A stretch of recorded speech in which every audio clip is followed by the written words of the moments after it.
Welcome, friends, and today I'm going to tell you the story of a girl who overcomes adversity and bullying to find love, purpose, and a happy destiny. Enjoy the story. Nina Peterson stared out the window of her senior homeroom class at George Washington High, watching happy couples stroll hand in hand through the sunny courtyard. Laughter and excited chatter about prom dresses, college plans, and spring break trips to Cancun filled the air. But Nina felt isolated from it all, trapped in a bubble of poverty and secondhand sweaters. The last time she'd had a new outfit was the first day of first grade, when Daddy was still Daddy, before Mom's accident, before everything fell apart. Now it was all she could do to keep her threadbare clothes clean and ignore the constant giggles and whispers behind her back. Especially from Brittany Thompson, reigning queen bee of the senior class, who now sauntered up to Nina's desk with a smirk. "Yo, Nina, I'm collecting donations for the homeless shelter downtown. Gonna toss in that dingy old rag you're wearing?" The room erupted in laughter as Nina's face burned. She grabbed her ratty backpack and bolted for the door, blinking back tears. "Nina, you come back here right now!" Mrs. Johnson's stern voice called after her. But Nina was already sprinting down the empty hallway, bursting through the heavy metal doors into the blinding sunlight. Chest heaving, she slowly walked the 10 blocks to the tiny apartment she shared with her dad. Hands shaking, she fumbled with her key and let herself in. The stench of stale beer and cigarette smoke assaulted her nostrils. Her eyes adjusted to the dim light, and she saw him passed out on the couch, surrounded by empty bottles and overflowing ashtrays. This was how she found him most days after school, ever since Mom died, and he'd lost his accounting job. Nina quickly got to work cleaning up his mess, a task as familiar to her as brushing her teeth. She collected the bottles, wiped the sticky surfaces, and opened a window to let in some fresh air. A sigh escaped her. "Daddy, you can't keep living like this." A grunt came from the couch and one bloodshot eye cracked open. "Nina, that you, baby? What are you doing home so early?" "It's 3 p.m., Dad." Nina perched on the arm of the sofa. "I left school. The kids were picking on me again, because of how I dress, because we're poor." Her voice cracked. "Oh, honey." He struggled to sit up. "I'm so sorry. I'm a failure as a father. You deserve so much better than—" "Stop, just stop." Nina stood abruptly. "I can't deal with this right now. I need some air." She grabbed her jacket and hurried out, ignoring her dad's pleas for her to stay.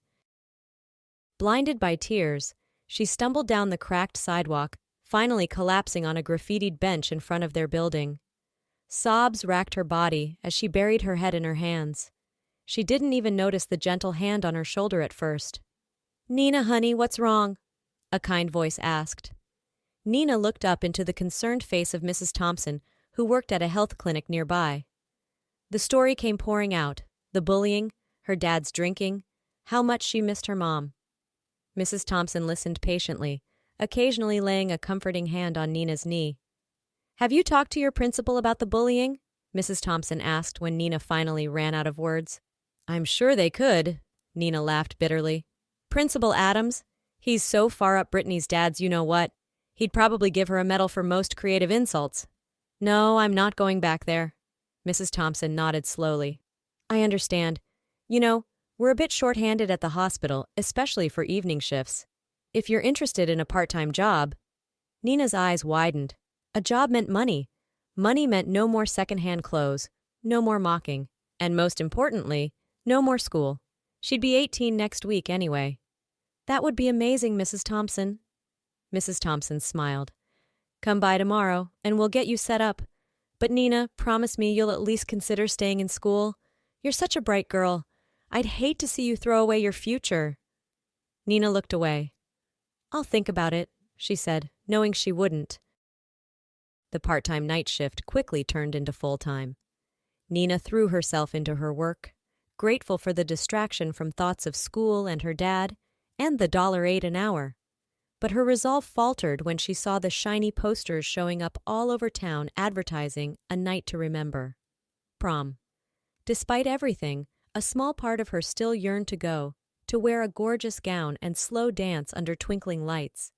Even if just for one night, to feel pretty, to feel normal.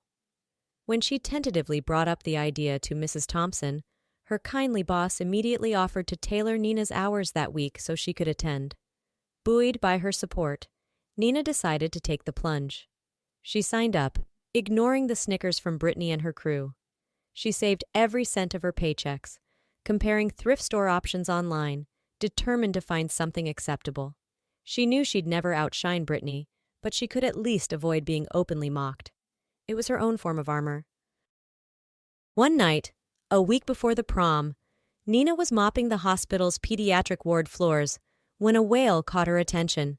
She poked her head in to see a young boy, 7 or 8 years old, with a bandaged head, wailing while a woman, presumably his mom, cried hysterically. "You have to keep this quiet," the woman shrieked. "If Ethan finds out Liam fell on my watch, he'll be taken out custody for sure." The boy, Liam, cried harder. Nina winced in sympathy. Just then, the on-call doctor strode up, took one look at the scene, and turned to Nina. "Please get that woman out of here. She's upsetting the patient. And page the father." "Yes, doctor." Nina guided the still sobbing woman into the hall as gently as she could. "Ma'am, what's going on? Is there anything I can do to help?" The woman sucked in shuddering breaths. "I'm Olivia, Liam's nanny. His father is Ethan Davison, the real estate mogul. I've worked for him for 5 years, since his ex abandoned them when Liam was just a baby." She lowered her voice. "Lydia, Liam's mom, recently filed for custody out of nowhere, probably looking for a payout. She has a history of drug problems. Ethan's going to flip out when he hears about this accident. He might fire me, or worse." Nina nodded, feeling a rush of sympathy for the little boy and his father. "Let me talk to Mr. Davison first," she said, guiding Olivia to a chair. "I'll explain the situation. Maybe we can figure something out." Olivia gave her Ethan's number with shaking hands. Nina took a deep breath and dialed. A deep, somewhat harried male voice answered. "Ethan Davison." "Mr. Davison, this is Nina Peterson calling from County Hospital. I'm afraid there's been a small accident with your son Liam." "What? Is he okay? What happened?" Ethan demanded. In soothing tones, Nina explained about Liam's fall from a scooter and minor concussion. "He's fine, sir, just a couple stitches, but given the situation with his mother, your nanny is concerned about this getting out." Ethan sighed, sounding weary. "Of course she is. Lydia will use any excuse to—" "Never mind. You're right, this needs to stay quiet. What do you suggest?" Nina bit her lip. This was way above her pay grade, but the desperation in Ethan's voice tugged at her heart. "Well, my shift ends in an hour. I could bring Liam and Olivia to my place, just until things blow over. No one would look for them there." A long pause. "You'd do that for us? For complete strangers?" Ethan asked finally. "I don't even know what to say." "Say yes," Nina said firmly. "It's the right thing to do." After hashing out the details and promising to stay in touch, Nina hung up. What was she doing? Inviting these people to the apartment? Her father was probably passed out drunk in the living room. But as she gathered Liam's discharge papers, she couldn't bring herself to regret it. This was her chance to help someone else for a change. Her prom dress could wait. An hour later, Nina unlocked the apartment door with trepidation, praying her dad was at least conscious. To her shock, the living room was spotless. No bottles, no cigarette butts. The sour odor was gone too, replaced by the mouth-watering aroma of baked chicken. "Dad?" she called, ushering Olivia and a sleepy Liam inside. Bert Peterson poked his head out of the kitchen, looking more put together than Nina had seen him in years. Shaved, clean shirt, clear eyes. "Welcome home, honey." His eyes widened when he saw Nina's guests. She rushed to explain in a low voice. "It's a long story, Dad. They just need to stay tonight until it's safe for them to go home." To Nina's surprise, her dad just nodded. "I understand. I'm just about to take the chicken out. You and your friends wash up." Too shocked to argue, Nina showed Olivia and Liam to the tiny bathroom before confronting her father. "Dad, what? How?" Bert took her hands, his eyes shining. "Sweetheart, I heard what you said the other day about how I'm failing you. And you're right. I haven't been a father since your mom, but I'm going to change that, starting now. I called my old boss, begged for my job back. He agreed. I start Monday." Tears streamed down Nina's face as she hugged him fiercely. "I'm so proud of you," she whispered. He squeezed her tight. "I'm proud of you too, honey. I know how hard you've been working. Speaking of—" He pressed a wad of bills into her hand. "This is for you, for your prom dress. I know it's not much, but the guys at work collected contributions when they found out my little girl was going to prom." Nina stared at the money in disbelief. There had to be at least $400 here. She could get a real dress. New shoes, too. "I don't know what to say." "Say you'll take lots of pictures for your old man." Bert smiled. "Now round up our guests. Dinner's getting cold." The day of the prom arrived in a blur. True to her word, Mrs. Thompson had altered Nina's schedule and even slipped her a $50 bill for whatever pretty girls need on prom night. Nina felt like she was walking on air. She was just about to leave for her hair appointment when she got a text from an unknown number. "I'm sending a car for you tonight. Be ready at 7. You won't be going to prom alone. Ethan." Nina's heart raced. Ethan was coming to her prom? But why?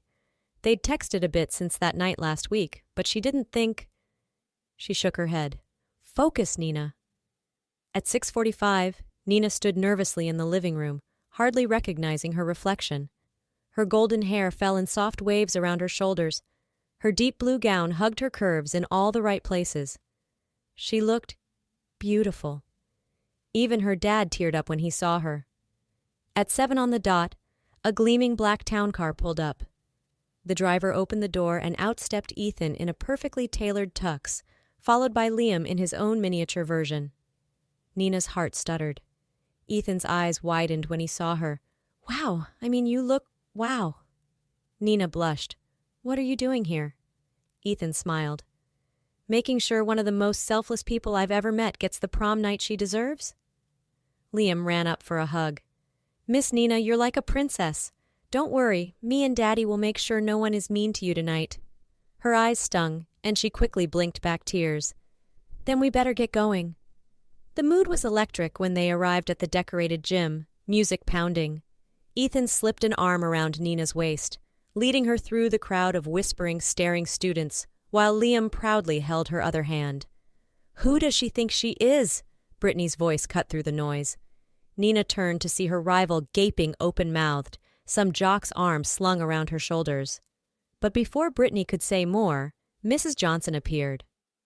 "Well, don't you look lovely, Nina? And this must be your dashing date." She shook Ethan's hand. She turned to Brittany with a sweet smile. "Doesn't Nina look beautiful, Brittany? It's so wonderful to see our students overcome adversity and shine." Brittany sputtered, her face flushing an unattractive purple.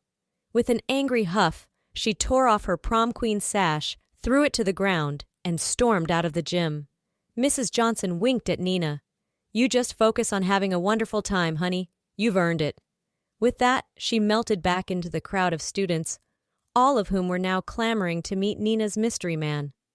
The rest of the night passed in a happy daze for Nina, dancing with Ethan, laughing with new friends, posing for pictures. She felt like she'd stumbled into someone else's fairy tale, and she never wanted it to end. It was near midnight when Ethan pulled her aside, looking uncharacteristically nervous. "Nina, there's something I need to tell you. These past few days, texting with you tonight, I haven't felt this way about anyone in a long time." Nina's heart pounded as Ethan grasped her hands.